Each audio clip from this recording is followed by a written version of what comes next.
voilà notre problème, hein. C'est une épidémie meurtrière, tout le monde le sait. Et donc la question, c'est quelles sont les solutions?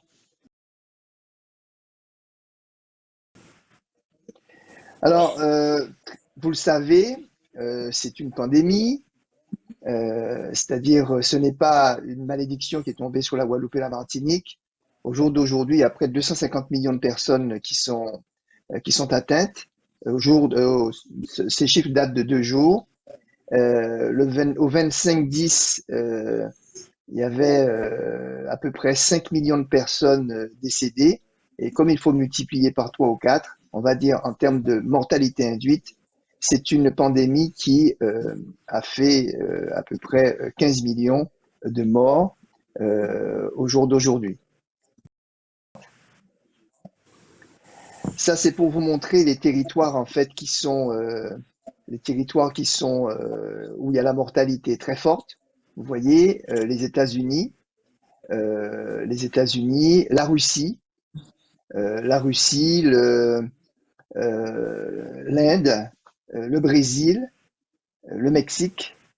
Et en fait, ce sont des pays en fait où il y a de gros problèmes de vaccination. Alors, cette carte n'est pas tout à fait complète puisque en Afrique, vous n'avez pas de couleur parce qu'il n'y a pas de recueil au jour d'aujourd'hui véritablement certain. Et donc, à part l'Afrique du Sud, on n'a pas de données précises sur ce qui se passe en Afrique subsaharienne.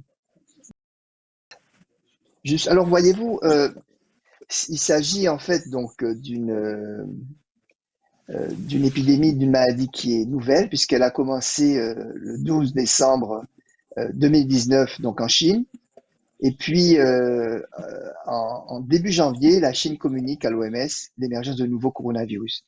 À cette époque, je pense que la plupart d'entre nous n'y croyaient pas tellement, c'était loin, c'était la Chine, et on ne se posait pas trop de questions. Mais les choses ont été très vite puisque le 11 janvier, la séquence du virus a été connue. Ce virus a été nommé SARS-CoV-2, on vous l'expliquera tout à l'heure pourquoi. Le premier cas en France, c'est le 24 janvier. Le 11 mars, l'OMS déclare que c'est l'état de pandémie. Donc, comme vous l'imaginez, c'est parti de Chine, c'est parti d'un individu, mais les virus ne connaissent pas les frontières. Et dès qu'il y a un homme pour pouvoir le transporter, ben, il passe par lui et puis il se transmet d'homme à homme. Ensuite, comme il n'y avait pas d'autre traitement, comme on ne savait pas, il faut bien imaginer ça, on oublie très vite, il n'y a pas de traitement, on connaît mal cette maladie, on ne sait pas pourquoi ça tue véritablement. Eh bien, la seule façon d'arrêter un virus lorsqu'on n'a pas de traitement, c'est de confiner. Et donc, on a arrêté l'économie mondiale. Vous vous rendez compte, quelque chose d'assez impressionnant. Pour la première fois, je pense, de l'histoire de l'humanité, on a arrêté l'économie mondiale. En tout cas, les pays où ceci pouvait être possible, donc les pays industrialisés, on a arrêté. Voilà. Et en France, ça a été le 17 mars, premier confinement. Et puis les vagues se sont succédées aux Antilles. Eh bien, jusqu'à la quatrième vague. La quatrième vague, donc, qui est celle que nous avons connue, qui est celle donc de juillet 2021. Pardon.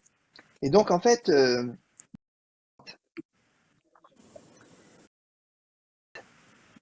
là, vous avez donc, je pense que vous ne voyez pas bien, mais enfin, vous voyez vous voyez les chiffres, vous voyez l'allure des courbes.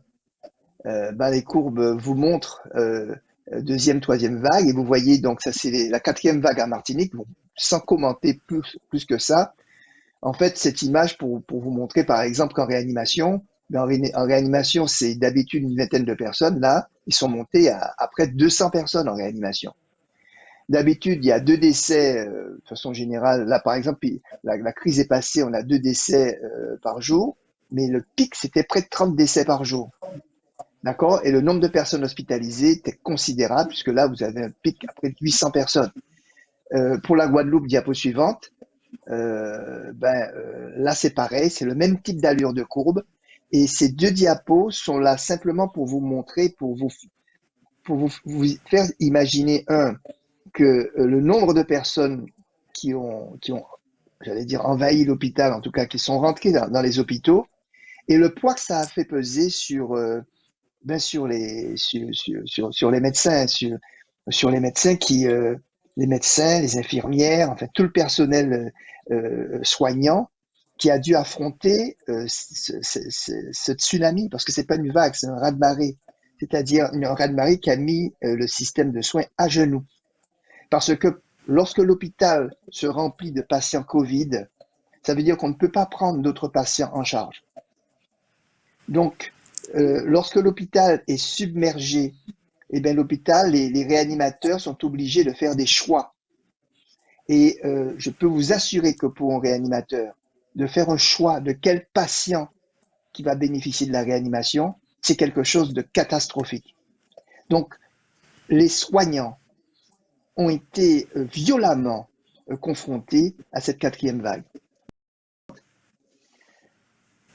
Le chiffre qui est important dans la diapo suivante, c'est le chiffre qui est entouré en rouge, et comme je pense que, oui, vous le voyez correctement, donc c'est un chiffre de 99 923, c'est le chiffre de mortalité dans la quatrième vague, juillet-août, en Martinique, ce qui correspond, si on rapporte ce chiffre à la population martiniquaise et à la population française, on est à près de 100 000 personnes en 2 mois, alors qu'en 19-20 mois en France, la Covid a fait 116 371 décès. Donc tout ça pour vous expliquer l'intense, la violence en fait de cette vague. Et lorsqu'on regarde par exemple sur ces 50 patients décédés, eh ben en fait 544 n'étaient pas vaccinés. Premier chiffre à retenir. Première information majeure. 99% des personnes décédées en Martinique pendant cette période n'étaient pas vaccinées.